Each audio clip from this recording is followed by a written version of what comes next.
It's Thursday, August 10th, 2023. Let's talk about the news. From The Guardian, Amazon leaders fail to commit to end deforestation by 2030. A two-day summit in Brazil with 8 nations in attendance has not resulted in a collective commitment to end the deforestation of the Amazon rainforest, as many had hoped. Brazilian President Lula has been scrambling to reverse policies put into place by his predecessor that allowed, and in some cases even encouraged, the deforestation of the Amazon, mostly but not exclusively to allow for more beef production in cleared areas. As part of that effort, he pulled leaders from 8 countries whose borders contain a portion of the Amazon together to discuss possible solutions. But while they made a lot of noise about being concerned about rainforest depletion and said they would work together to ensure the Amazon survives, primarily by asking wealthier nations for money in exchange for preservation efforts, since they would all be giving up on wealth-generating opportunities to focus on preservation, they were not able to agree on a hard end date for all deforestation. And that's left interested parties with mixed feelings on this approach to protecting rainforests.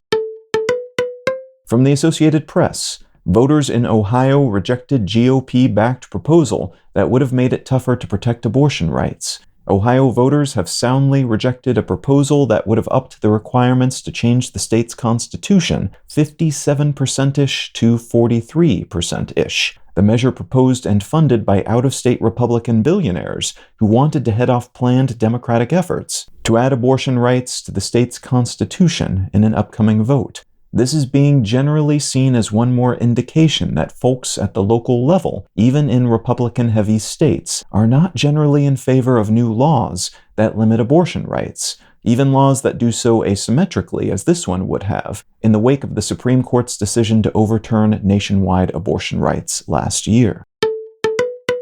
And from Reuters, the climate-friendly cows bred to belch less methane.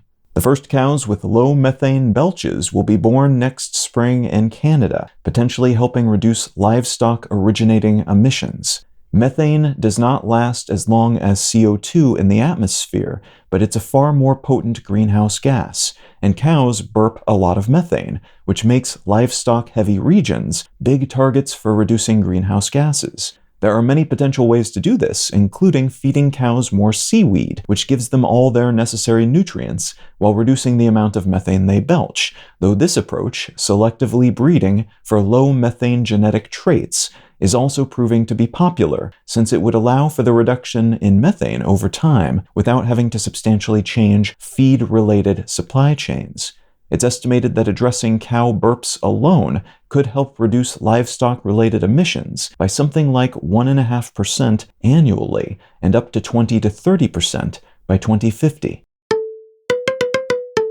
If you're finding some value in One Sentence News, consider leaving a quick review wherever you get your podcasts and/or sharing the show with a friend. You can find out more about this show or subscribe to the email version at onesentencenews.com, and you can support this and other related projects, like the Let's Know Things and Brain Lenses podcasts at understandery.com.